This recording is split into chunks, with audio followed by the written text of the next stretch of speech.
we're not at the river, but the Bible tells of gathering in the river to witness, seeing people following the Lord through water. We gather at the river. Ready? Shall we gather at the river where God is in John? By its crystal side forever, flowing by the throne of God. Yes, we'll gather at the river, the beautiful, beautiful river. Gather with the saints at the river that flows by the throne of God. On the margin of the river, marching up to the grave, we will walk and worship ever on the happy golden day. Yes, we'll gather at the river, the beautiful, beautiful river. Gather with the saints at the river that flows by the throne of God. Here we reach the shining river, lay we every burden down. Grace our spirits will deliver, and white our robe and crown. Yes, we'll gather at the river, the beautiful, beautiful river. Gather with the saints at the river that flows by the throne of God. Soon we'll reach the shining river, soon our pilgrimage will cease, soon our happy hearts will quiver with the melody of peace. Yes, we'll gather at the river, the beautiful river. Gather with the saints at the river that flows by the throne of God. Kami ngayon, nakakita ng karamihan, Panginoon, itong gawain ito. At nawa, kayo lamang po ang mapapurihan. At sa pamamagitan din po ng gawain ito, may hayag po namin kung sino ka at ano ka sa amin. Maraming salamat. Ito aming dalangin sa pangalan ni Jesus. Ang significance ng water baptism. As we all know, na ito ay public confession na ang isang taong ibabaptize is one with the Lord Jesus Christ at gusto niyang ipaalam yun sa mundo. But ang particular meaning in symbolizing this particular practice is sinabi dito sa Romans chapter 6 verse 3 and 4. Sabi niya, do you not know that as many of us as were baptized into Christ Jesus were baptized into death? Therefore we were buried with him through baptism into death, that just as Christ was raised from the dead by the glory of the Father, even so we also should walk in the newness of life. Very important yung last part na sinabi niyang we will be walking in the newness of life. So when we are baptized, sinusunod natin yung way na si Jesus Christ ay binaptize, no? So maraming movie pinoportray na binubuhusan lang siya ng tubig. Pero ang meaning ng word na baptism, from of course transliteration sa Greek word na baptizo is to immerse, no? Talagang ang word is i-immerse, meaning ilulubog mo talaga sa tubig ang tao. Kasi nagsisimbolize yun na parang inilibing mo siya kasama ni Kristo. Yun yung simbolo nun. So as Jesus Christ were crucified and was buried and was raised from the dead by the glory of the Father.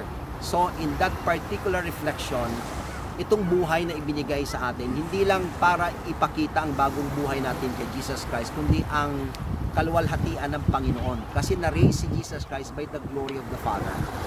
Hindi lang for the sake na makitang buhay ang ating tagapagligtas, kundi makita rin natin na ito ay para maluwalhati ang Panginoon. So ang bawat taong sumusunod sa water baptism is a living and public testimony of the glory of the Father reflected in the life of the Lord Jesus Christ. So I pray na maunawaan natin yun kasi yun yung failure natin. Kasi after nun, sabi niya, lalakad ka sa bagong newness of life, sa bagong klase ng buhay. So, maraming tao na nagpapabaptize lang pero hindi mo nakita na talagang nagbago. Maybe we will be struggling in our Christian life, but there should be a remarkable difference kung sino ka noon at sino ka ngayon. Dahil nga sa pagkakaiba na ginawa ni Kristo Jesus sa ating mga buhay. So tandaan po natin ito, simula nang tayo ay aalis sa tubig na yan, nagsisimulize na tayo ay lalakad sa mundong ito, maraming mga frustrations, disappointments, maraming struggles, maraming temptation, pero yung pagkakaisa natin sa katawan ni Kristo ang magbibigay sa atin ng lakas kung paano tayo magpapatuloy sa paglilingkod sa Kanya. So I pray this particular message will really remain, will really be a point of reflection every day na bawat araw na binigay sa atin ng Panginoon ay isang bagong araw upang tayo lumakad sa Kanyang paluwalhati. That's how we should live that particular message. Okay, Praise God for the exhortation. At sa oras na ito, bigyan po muna natin ng time Testimony. si Maylene, no? Mag-share ka lang. To share muna, konti lang, no? Konti lang. Alam ko, meron na siyang sinulat na patotoo at kinausap ko siya kanina ni Pastor Abet to help lang with the process. But perhaps, siguro, pasasalamat sa Panginoon sa panahong ito. Maylene, would you like to share something to us before tayo kumako sa iyong pagpapabaptize? Maraming salamat po na nandito kayo ngayon sa aking baptismo. Tinatanggap ko po ng buong puso at isipan ko si Jesus na bilang isang tagapagligtas sa akin buhay. At nagbago po ang aking pananaw sa aking buhay dahil sa Kanya. At tinanggap ko ng puso at isipan ko bilang isang tagapagligtas. At maraming salamat sa inyong lahat na ginabayan niyo ako at hindi niyo ako pinabayaan. Sa ngalan ni Jesus. Amen. Oh, Maylene, ito ay patunay, tama-tama ng ang conference natin ay church membership at tatapusin natin sa pamamagitan ng pag-baptismo na magsisilbi na si Maylene ay magiging kabahagi na ng local church sa Global Harvest Fellowship. Amen. Amen. Amen? Amen. Ito ang Panginoon. So, Pastor Abby and Maylene, habang kami po ay umaawit. Lapit lang po tayo ng konti. At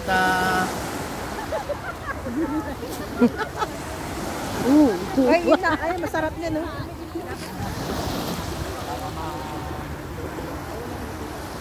okay. Ate, isumo. Baptismal ng Maylene.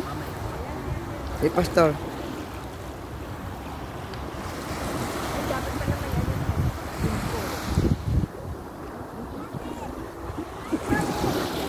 Malunok niya yung maalat. Ang tawag niya kay Ayan, ang tawag niya kay Ayan.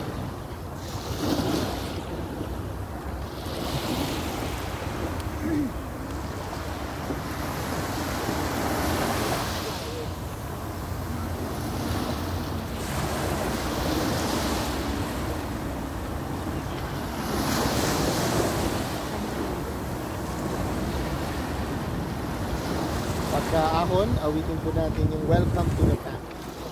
Okay? Welcome muna tayo and then Okay. welcome to the family. We're glad that You have come to share your life with us. Right hand of fellowship. Amen, amen. Kumustahin nyo. Right hand of fellowship. Kumustahin nyo. Right hand of fellowship. But God will never leave To be strong and to lean on. May we learn to love each other more than you did. Words of love beyond which in everything we say. Kanta kayo. May the Spirit help us. Ate Lorna, maraming salamat. Tamo namin yung ulo mo. At you, well,